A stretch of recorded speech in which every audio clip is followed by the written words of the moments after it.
अस्सलाम वालेकुम, मैं हूं ज़ेशान मलिक और आप देख रहे हैं प्रोग्राम दस्तक। नाज़रीन, मखसूस नशिस्तें जो तहरीक इंसाफ के लिए इंतहाई अहमियत की हामिल हैं, क्योंकि अगर तहरीक इंसाफ इन नशिस्तों को हासिल कर लेती है तो फिर हुकूमत इत्तेहाद अपनी 2/3 अक्सरियत खो देगा। आज सुप्रीम कोर्ट में सुन्नी इत्तेहाद कौंसिल की मखसूस नशिस्तों से मुताल्लिक केस की समाअत चीफ जस्टिस काजी फ़ायज़ ईसा की सरबराही में फुल कोर्ट कर रहा है, जबकि आज वकील फैसल सिद्दीकी ने दलाल देते हुए कहा कि कहीं नहीं लिखा कि इन आम इंतखाबात से कबल कोई लिस्ट दी जाए। मखसूस नशिस्तों के लिए तरमीम शुदा शेड्यूल भी दिया जा सकता है और आज़ाद उम्मीदवार किसी जमात में अगर शामिल हो जाते हैं तो फिर उनकी फहरिस्त बाद में दी जा सकती है। चीफ जस्टिस ने इस मौके पर रिमार्क्स दिए कि अगर आपके मफरूज़े को मान भी ले तो एक नया निज़ाम आ जाएगा। PTI ने खुद अपना किया है। PTI एक सियासी जमात है तो आज़ाद उम्मीदवार PTI से अलग क्यों हुए। इसके साथ साथ चीफ जस्टिस ने यह भी रिमार्क्स दिए कि बानी PTI बतौर वज़ीर आज़म इलेक्शन कमीशन पर असर अंदाज हो रहे थे। तो इसी सारे मामले पर बात कर लेते हैं। माहिर कानून जनाब हसन रज़ा पाशा साहब हमारे साथ मौजूद हैं। बहुत शुक्रिया हसन रज़ा पाशा साहब वक्त देने के लिए। सर, बड़ी अहम आज समाअत हुई है जो यकीनन आपके भी इल्म में होंगे। जैसे कि अगर चीफ जस्टिस के मैं एक रिमार्क्स की बात करूँ, उन्होंने ये कहा कि बानी PTI बतौर वज़ीर आज़म इलेक्शन कमीशन पर असरअंदाज हो रहे थे। सर, आपको क्या लगता है आज की समाअत को देखते हुए कि जो मुतालबा है पाकिस्तान तहरीक इंसाफ का मखसूस नशिस्तों के हवाले से, क्या वो मान लिया जाएगा? नज़र आ रहा है ऐसा? क्योंकि जाहिर है आप माहिर हैं कानून के हवाले से और जो अदालतों की समाअत होती है बड़े हद तक अंदाज़ा हो जाता है कि किस तरफ जो है वो रुख इख्तियार कर रही है समाअत। देखिए, आज की समाअत बहुत अहम है और इसके दौरान बड़े अहम आईनी, कानूनी और फैक्चुअल हवाले से सवालात बेंच की तरफ से आए और नई चीज़ें भी बात सामने खुल के आई और उससे लग रहा है कि अभी कोई ये नहीं हम कह सकते, क्योंकि मामला सब जुडिस है, कि इसका अल्टीमेट डिसीजन क्या होगा, क्या यूनानिमस होगा या कोई स्प्लिट होगा। तो इतना मैं ज़रूर बता पाऊंगा आपको कि ये जो फुल कोर्ट बैठा है, 13 मेंबर्स मुअज़्ज़ज़ बेंच है, तो ये स्प्लिट आएगा। अब किस तरफ ज्यादा आते हैं और क्या फैसला होता है, ये कल की समाअत के बाद ही कोई बेहतर हो सकेगा। लेकिन एक चीज बड़ी इंपॉर्टेंट है कि जो आपने रेफर किया कि बानी PTI ना, जो PTI की जो पिटीशन है उसका क्या मुस्तकबिल होगा, तो थोड़ी सी मैं तस्दीक करते चलूं। और आज ये क्वेश्चन भी बार बार बेंच की तरफ से आया कि PTI तो इसमें फरीक ही नहीं है, PTI ने तो कोई पिटीशन ही नहीं फाइल की। सुन्नी इत्तेहाद काउंसिल है और सुन्नी इत्तेहाद काउंसिल ही कहा जाए, क्योंकि जो आज़ाद अरकान मुंतखब हुए तो उन्होंने सुन्नी इत्तेहाद काउंसिल को चॉइस किया एज पार्टी, जबकि उसी स्टेटस के साथ इलेक्शन कमीशन ऑफ पाकिस्तान की लिस्ट में PTI का नाम भी था, लेकिन उसको छोड़ के उन्होंने सुन्नी इत्तेहाद काउंसिल को चॉइस किया। तो मैं समझता हूं कि ये एक बड़ा अहम क्वेश्चन था और ये आज PTI के वकला जरूर सोच रहे होंगे कि PTI जो कि एग्रीव्ड पार्टी है, उसकी तरफ से हमने क्यों नहीं पिटीशन फाइल की। सुन्नी इत्तेहाद काउंसिल तो कभी एग्रीव नहीं रही। सुन्नी इत्तेहाद काउंसिल ने तो इलेक्शन में हिस्सा भी नहीं लिया था। उनके जो सरबराह हैं हामिद रजा साहब, वो बतौर आजाद उम्मीदवार लड़े हैं इलेक्शन। जी, एग्जैक्टली। तो ये एग्रीव्ड पार्टी पाकिस्तान तहरीक इंसाफ बनती थी और पाकिस्तान तहरीक इंसाफ इसमें कहीं भी बतौर पिटिशनर मौजूद नहीं है। अच्छा, ठीक है, वो नहीं है इसमें मौजूद बतौर पिटिशनर। लेकिन सर, आपसे सवाल ये है कि अगर फ़र्ज़ कीजिए, ज़ाहिर है सब जुडिस है मामला, इस पर हम ज़्यादा बात तो खुल के कर नहीं सकते, लेकिन हुकूमत के लिए भी ये डू और डाई का इस तरह से मामला है कि वो अपनी जो 2/3 अक्सरियत है वो खो देगी। तो ये मामला कानूनी से ज़्यादा किसी हद तक आपको ये पॉलिटिकल भी नज़र आता है? जी, इंटरकनेक्टेड है दोनों। बड़ी अहम बात है कि जो आ, उस तनासुब के साथ पॉलिटिकल पार्टीज ने ये सीट्स जो हैं वो लेनी होती हैं, जिस हिसाब से उन्होंने वोट्स लिए होते हैं और उनकी कौमी असेंबली या सूबाई असेंबली में जो नुमाइंदगी होती है उससे जायद वो नहीं ले सकते। अच्छा, इनके लिए भी बड़ा होगा कि ये सीट्स अगर सुन्नी इत्तेहाद काउंसिल की तरफ नहीं जाती तो सुप्रीम कोर्ट के लिए ये भी बड़ा मुश्किल होगा कि वो इन सीट्स को बाकी पार्टीज को मैं तकसीम कर दे। तो मुझे नजर नहीं आ रहा कोई ऐसी प्रेसिडेंट नहीं है कि अगर आप सुन्नी इत्तेहाद काउंसिल को ये सीट्स नहीं देते तो फिर बाकी पार्टीज में इनको तकसीम करना मुमकिन नजर नहीं आ रहा। अच्छा, ये बताइएगा सर कि आज जो फैसल सिद्दीकी हैं, वकील हैं, उन्होंने कहा है कि कहीं ये नहीं लिखा हुआ कि आम इंतखाबात से कबल कोई लिस्ट दी जाए, मखसूस नशिस्तों के लिए तरमीम शुदा शेड्यूल भी दिया जा सकता है और आज़ाद उम्मीदवार किसी जमात में शामिल होते हैं तो उनकी फहरिस्त बाद में दी जा सकती है। उनका ये मौक़िफ़ कानूनी लिहाज से, आईनी लिहाज से किस हद तक दुरुस्त है? देखिए, ये तो कहीं नहीं लिखा हुआ तरमीमी लिस्ट फर्स्ट इंस्टेंस में दी जाएगी। तरमीमी लिस्ट तभी दी जाएगी अगर कोई पहली लिस्ट दी हुई है। अच्छा। अगर आपने पहली लिस्ट नहीं दी हुई तो फिर उसमें तरमीम का कहां से आ गया कंसेप्ट? तरमीम उसी चीज की होती है जो पहले कोई चीज एग्जिस्ट कर रही हो। तो इन एग्जिस्टेंस तो कोई लिस्ट नहीं थी, तो फिर तरमीमी लिस्ट की बात उस वक्त आती है अगर आपने कोई लिस्ट दी हुई है और आपकी पार्टी ने जो वोट हासिल किए हैं वो आपकी उस तनासब से जायद हैं जो लिस्ट आपने दी हुई है, तो फिर आप तरमीमी लिस्ट दाखिल कर सकते हैं। लेकिन फर्स्ट इंस्टेंस में तरमीमी लिस्ट नहीं दाखिल होती, वो कंटिन्यूशन होती है पहली लिस्ट की। ठीक है। अच्छा सर, जस्टिस अतर मिनल्ला साहब ने जो रिमार्क्स दिए उसमें उन्होंने इलेक्शन कमीशन की बात की है कि जो अदालत की तशरीह है उसकी गलत तशरीह की गई है सुप्रीम कोर्ट के फैसले की, और इसकी दुरुस्ती होनी चाहिए, यानी गलत तशरीह की दुरुस्ती होनी चाहिए, इस पर क्लियर मौक़िफ़ लेना चाहिए। वो कौन सी जजमेंट है जिसकी गलत तशरीह बकौल अतर मिनल्ला साहब वो की गई है?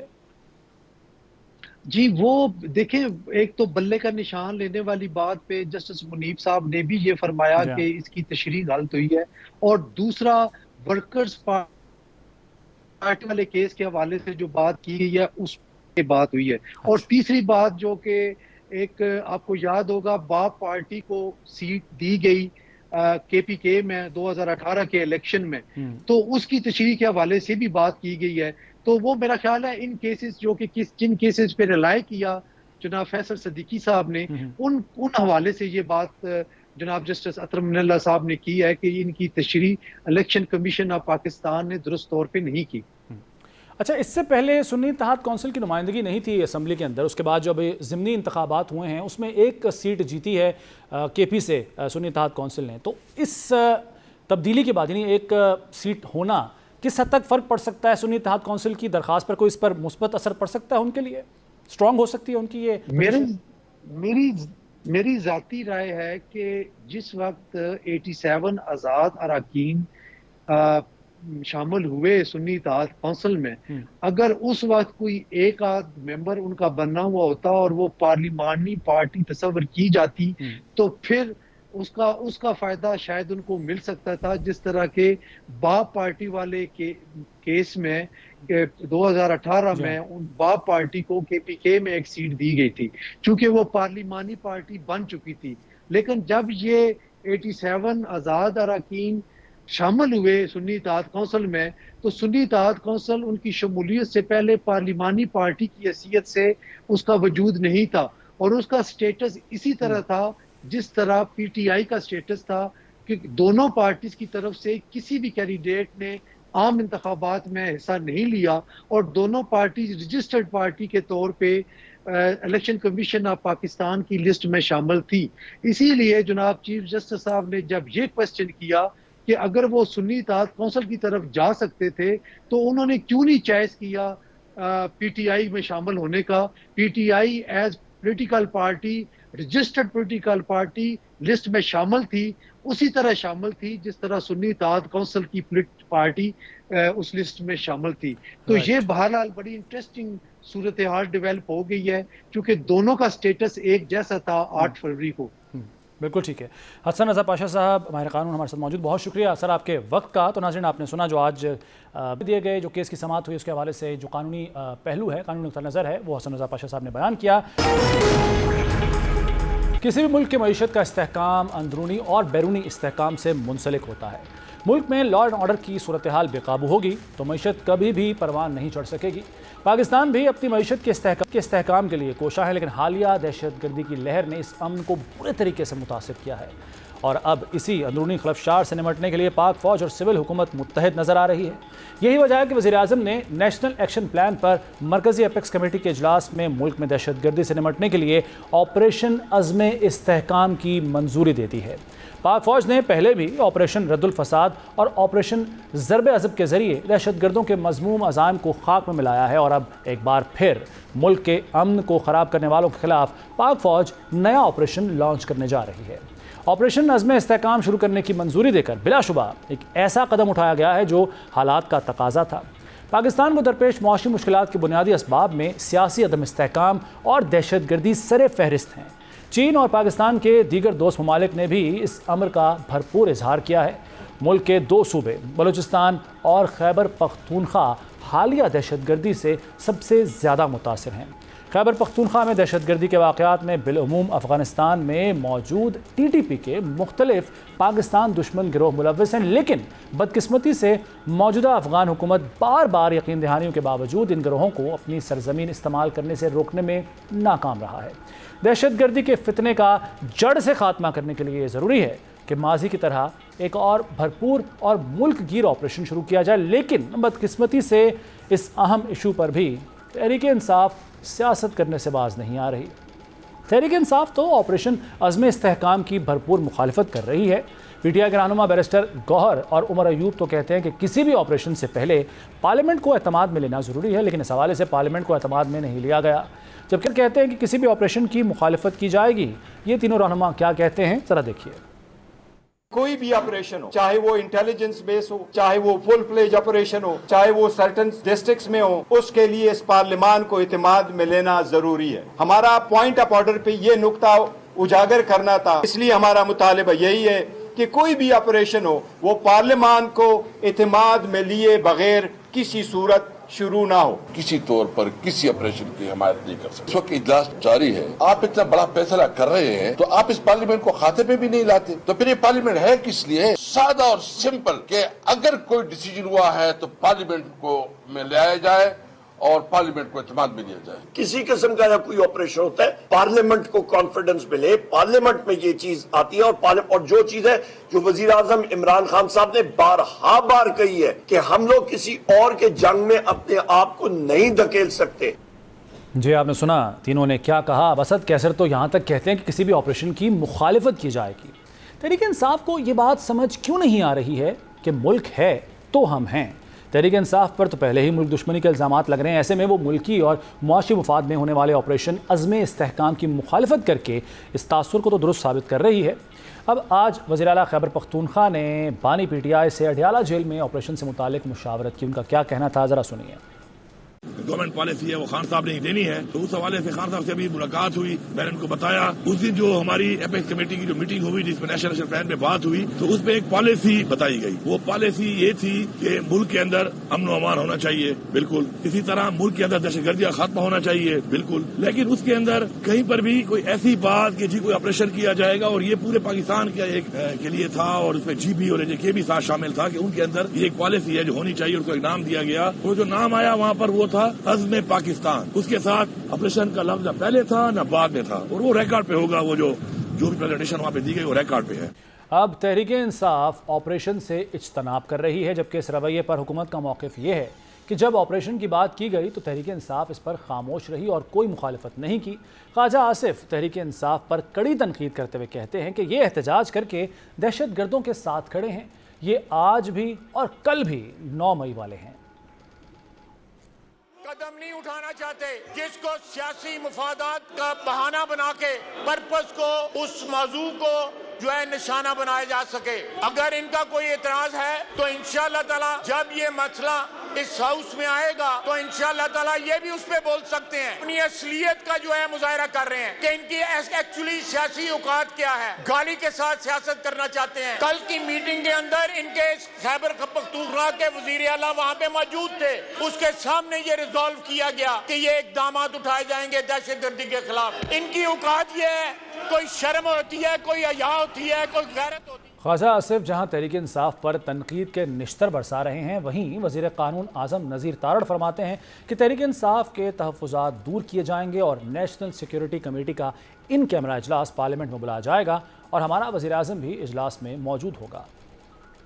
कि जी आपको कॉन्फिडेंस में नहीं लिया गया, कैसे कॉन्फिडेंस में लिया जाए, सुनने को आप तैयार नहीं है। वजीर दिफा रेलेवेंट आदमी है, असद कैसर साहब गवाह हैं इस बात के कि जब आप वापस ला रहे थे दहशत गर्दों को बिठाने के लिए, आपके वजीर आजम ने कहा जी मैं इस अपोजिशन के साथ नहीं बैठूंगा।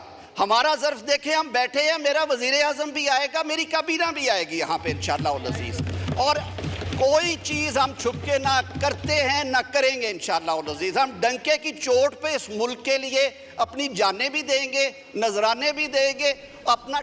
अब वज़ीर कानून तहरीक इंसाफ के शिकवे भी दूर करने को तैयार हैं, लेकिन सवाल ये है कि क्या तहरीक इंसाफ मुखालिफत बराए मुखालिफत का रास्ता तर्क करेगी?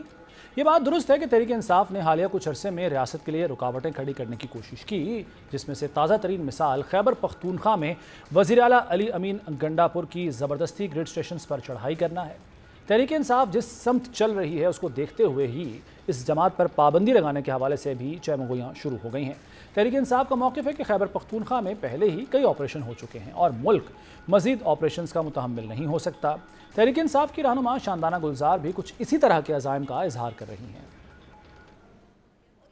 हर दफा बलूचिस्तान में और केपी में आता है, ये नहीं समझ आती। खान साहब की 3.5 साल हुकूमत थी, ना ड्रोन था ना टेररिस्ट था। अगर किसी को लगता है कि ईरान इतना बेवकूफ है या अफगानिस्तान इतना बेवकूफ है कि वो सिर्फ बदला केपी में या बलूचिस्तान में लेगा, ये ख्वाब देखने वाली बात है। जो पंजाब का और सिंध का ये लोग हशर करेंगे, सिर्फ आपकी सोच है। सो खुदा का वास्ता है होश के नाखून लें, ये आपकी जगह है, ये आपकी ताकत का सरचश्मा है, ये अवाम हम रियासत है। तहरीक इंसाफ की तरह मौलाना फजलुर रहमान भी ये समझते हैं कि ऑपरेशन अज़्म इस्तेहकाम मुल्क को गैर मुस्तहकम अदम इस्तेहकाम ऑपरेशन है जो पाकिस्तान को और कमज़ोर करे। माजी के जितने ऑपरेशन हुए हैं ज़रा उनके नताइज तो सामने रखें।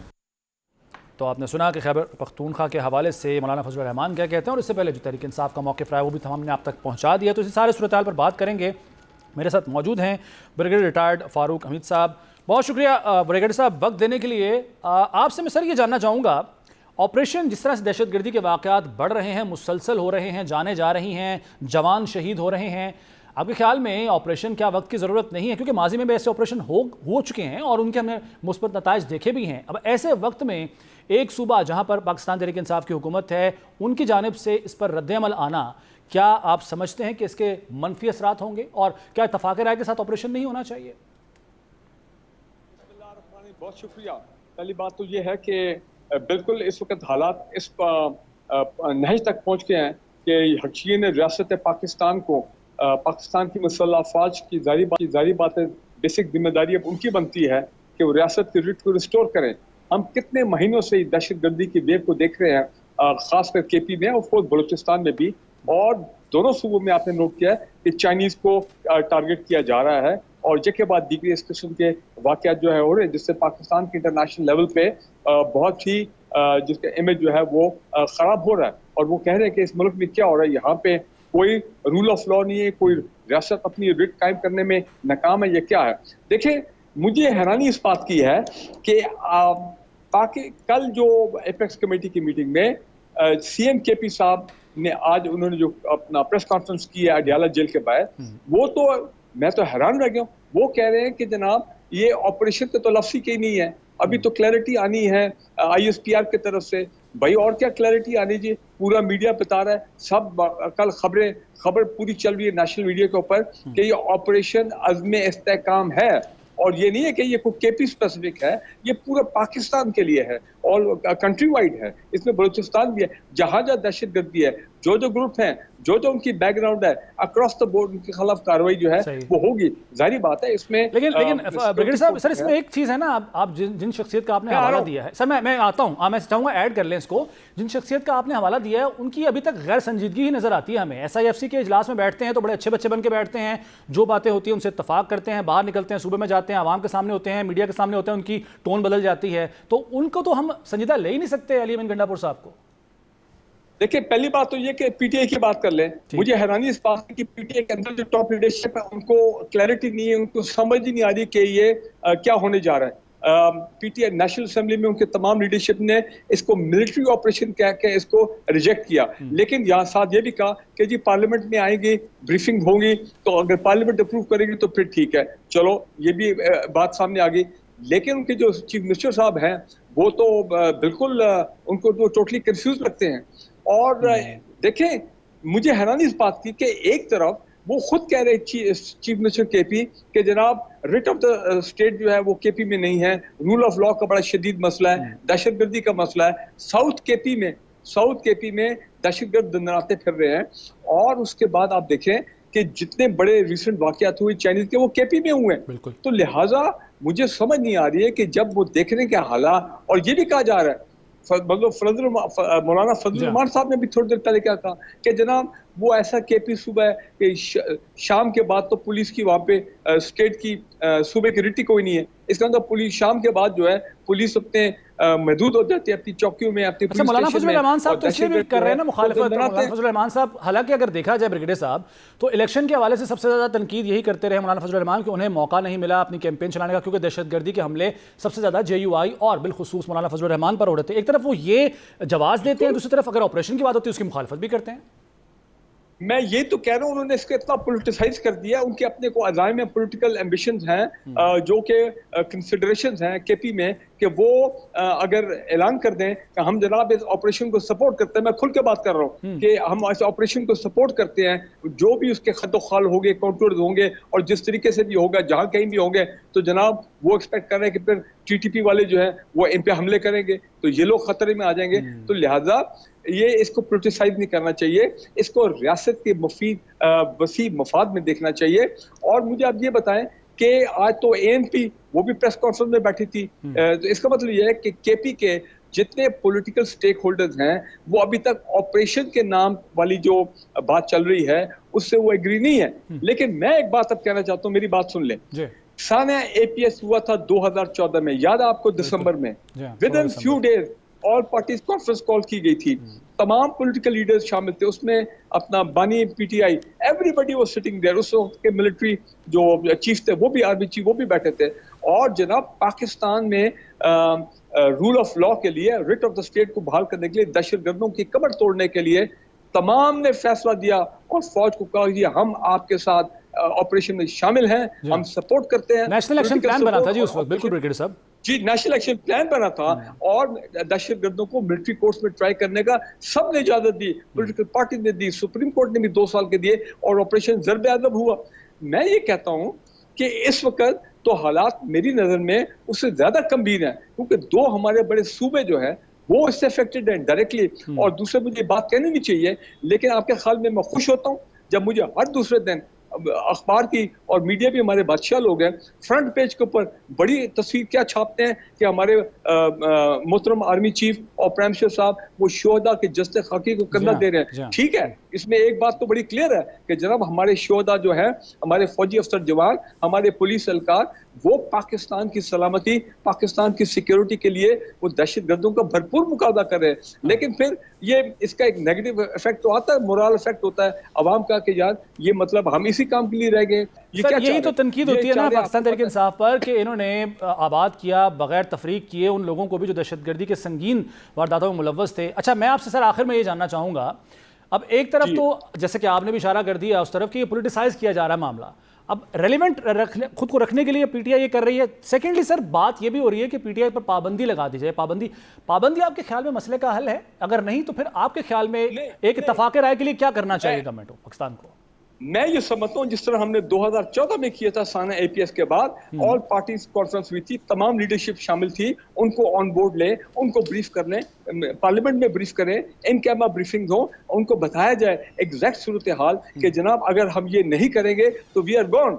तो ये बड़ा जरूरी है। और दूसरी बात ये वो कि अवाम की सपोर्ट जो है, इस ये क्यों मैं कह रहा हूँ हमें करना चाहिए, अवाम की सपोर्ट बहुत लाजिम है इस किस्म के भरपूर नेशनल लेवल के जो ऑपरेशन होते हैं। जब ऑपरेशन राह रास्त हुआ था सवात में, अगर आपको याद है कि जो IDPs गए थे, मैं कहता हूँ इतना खूबसूरत ऑपरेशन था, अवाम की सपोर्ट थी कि विद इन 90 डेज वो तमाम IDPs by the lakhs and lakh वो वापस सवात में अपने घरों को आ गए थे और writ of the state was restored. So एक वक्त आता है, अब जो हो गया वो आके कुछ लोग बैठ गए और वो जिस तरह आपको रियासत को चैलेंज कर रहे हैं। और एक लास्ट पॉइंट में देना चाह रहा हूँ, ये बहुत जरूरी है, मुझे समझ नहीं आ रही है कि पीछे चाइनीज की टॉप लेवल डेलीगेशन भी आया है, हमारे प्राइम मिनिस्टर साहब भी चाइना गए हैं।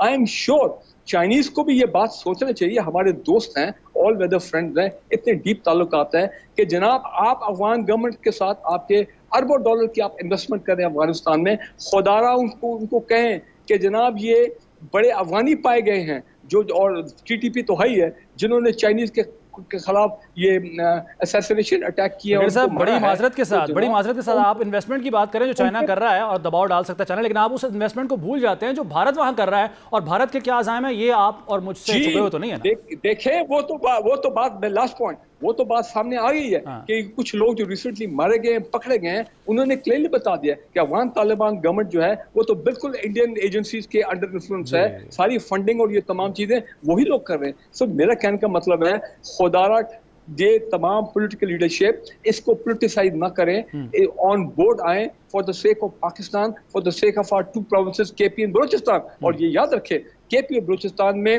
खरबों डॉलर की मादनियात हैं। अब ये एक और एंगल जो है वो आ गया है जिसकी वजह से दहशतगर्दी भी मामला आगे चल रहे हैं हमारे। अगर हमने इकोनॉमिकली टेक ऑफ करना है, फॉरेन इन्वेस्टमेंट को लेके आने केपी में, बलूचिस्तान में और पूरे पाकिस्तान में, तो हमें अब ये मुश्किल कदम उठाना पड़ेगा। बिल्कुल ठीक है, और इसके लिए मुश्किल फैसले करने होंगे। बहुत शुक्रिया। Welcome back. अब एक और अदालती महाज पर बात कर लेते हैं। इलेक्शन ट्राइब्यूनल मुंतकली केस में इस्लामाबाद हाई कोर्ट का अहम फैसला सामने आया, जिसमें इस्लामाबाद हाई कोर्ट ने इलेक्शन कमीशन का इस्लामाबाद के ट्राइब्यूनल की तब्दीली का ऑर्डर मुअत्तल कर दिया है। इलेक्शन ट्राइब्यूनल की तब्दीली के खिलाफ दरख्वास्त पर इस्लामाबाद हाई कोर्ट के चीफ जस्टिस आमिर फारूक ने समाअत की। समाअत में मुस्लिम लीग नून के रुकन assembly Anjum Aqeel, additional attorney general और फरीकैन के वकला अदालत में पेश हुए। अदालत ने अंजुम अकील से सवाल किया कि आपने जो बयान हल्फी इलेक्शन कमीशन में जमा कराया उसमें जो लिखा है क्या वो सच है? अंजुम अकील खान अदालती इस्तफसार पर दरख्वास्त में इस्तेमाल अल्फाज की वजाहत न कर सके। चीफ जस्टिस आमिर फारूक ने पूछा, आपको समझाना है कि नेपोटिज्म क्या होता है, मुझे इसका मतलब समझाएं। इस पर अंजुम अकील ने कहा कि ये लीगल अल्फाज हैं, मैं अदालत से गैर मशरूत माफ़ी मांग लेता हूँ। जिस पर जस्टिस आमिर फारूक ने कहा कि नेपोटिज्म लीगल लफ्ज़ बिल्कुल भी नहीं है, आपने पढ़े बगैर बयान हल्फी पर दस्तखत कर दिए क्या? इस पर अंजुम अकील ने जवाब दिया कि जी, मैंने बयान हल्फी पर बगैर पढ़े दस्तखत किए। चीफ जस्टिस ने इस्तफसार किया, आपने दरख्वास्त दी है जज साहब जानिबदार थे, तो बताएं वो कैसे जानिबदार थे? आपकी वो सिफारिश नहीं मान रहे थे, क्या इसलिए आप उन्हें तब्दील कराना चाहते थे? इस पर अंजुम अकील ने जवाब दिया कि मैंने सिफारिश नहीं की, मगर मैं माजरत खां हूँ, मैंने केस ट्रांसफ़र कराने के लिए दरख्वास्त दी थी। अदालत ने कहा कि आप कह रहे हैं गलत ऑर्डर किया था, आप सुप्रीम कोर्ट चले जाते, मगर आपने ये ज़बान जानबूझकर इस्तेमाल की है। इस पर नून लीगी उम्मीदवार अंजुम अकील ने कहा कि इन अल्फाज पर मैं माफ़ी मांगता हूँ। दौरान समाअत chief justice Islamabad high court ने एडिशनल अटॉर्नी जनरल से सवाल किया कि आप इस ऑर्डिनेंस का कैसे दिफा करेंगे? कौन सा आसमान गिरने वाला था कि कायम मकाम सदर से रातों रात ऑर्डिनेंस जारी करवा दिया? पार्लियामेंट को ख़त्म कर देते हैं और ऑर्डिनेंस के ज़रिए हुकूमत चलवा लेते हैं। अदालत ने कहा कि आप लोगों ने ऑर्डिनेंस की फैक्ट्री लगा रखी है, एक वाह फैक्ट्री है और दूसरी ऑर्डिनेंस फैक्ट्री है। अदालत ने अंजुम अकील खान को तौहीन अदालत का शो कॉज नोटिस जारी करते हुए हर समाअत पर हाज़िरी यकीनी बनाने की हिदायत की और केस की मज़ीद समाअत 9 जुलाई तक मुलतवी कर दी। तो इस्लामाबाद हाई कोर्ट में जो हुआ वो आपने जाना। Welcome back. यूँ कहा जाए कि भारतीय वज़ीर-ए-आज़म नरेंद्र मोदी की किस्मत का सितारा गर्दिश में है तो गलत नहीं होगा। इंतखाबात में 2/3 अक्सरियत का ख्वाब रेज़ा होने के बाद भी मोदी को सख्त शर्मिंदगी का सामना करना पड़ रहा है। मोदी ने हमेशा मीडिया को अपने हाथों की कठपुतली बनाकर रखा है, लेकिन इसके बावजूद मोदी अपने मतलूबा मकासद में बुरी तरह नाकाम रहा है। आम इंतखाबात के नताइज पर जहां मोदी सरकार को सुबकी का सामना करना पड़ा, वहीं दूसरी जानिब मीडिया भी शदीद हैरत और शर्मसारी का शिकार है। मोदी के 10 साल दौरे इक़्तिदार में भारतीय इलेक्ट्रॉनिक मीडिया ने मोदी के सबसे ज़्यादा जारहाना हरकारे का किरदार अदा किया। मोदी की इंतखाबी मुहिम के दौरान झूठ को सच का लिबादा पहनाकर आवाम को बेवकूफ़ बनाने का काम भी भारत के बिकाऊ चैनल्स को सौंपा गया। गोदी मीडिया ने इंतखाबात को महज रस्मी कार्रवाई करार देते हुए पोलिंग शुरू होने से पहले ही मोदी को फातेह करार दिया था। बाबरी मस्जिद के मुक़द्दस मकाम पर राम मंदिर की तामीर को भी गोदी मीडिया ने मोदी की जीत करार दिया और कई दिन तक मुसलसल तमाम प्रोग्रामों को रोककर महज राम मंदिर की इफ्तिताही तकरीब की तशहीर की। 100 दिन से ज़ायद तक चलने वाली किसानों के एहतजाज के दौरान भी गोदी मीडिया ने झूठा और मन घड़त प्रोपेगेंडा करके मोदी की साख बचाने की नाकाम कोशिश की। भारत में गुर्बत, बेरोजगारी और नस्ली फसादात से आवाम की तवज्जो हटाने के लिए भी गोदी मीडिया ने मोदी की झूठी तारीफों के पुल बांधने में एड़ी चोटी का जोर लगा दिया। इंतखाबात के दौरान मोदी के मुसलमान मुखालिफ बयानिए को तूल देने में भी भारतीय इलेक्ट्रॉनिक मीडिया ने भरपूर किरदार अदा किया। तमाम ओछे हथकंडे आजमाने के बावजूद भी गोदी मीडिया को लोकसभा में अक्सरियत न दिलवा सका।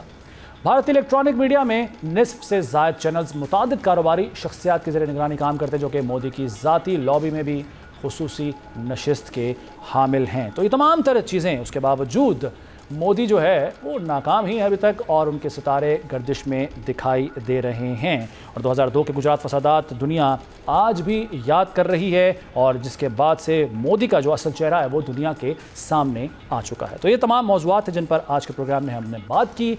तो प्रोग्राम का वक्त ख़त्म हो गया है। दस्तक से ज़ीशान मलिक को इजाज़त दीजिए। अल्लाह हाफ़िज़।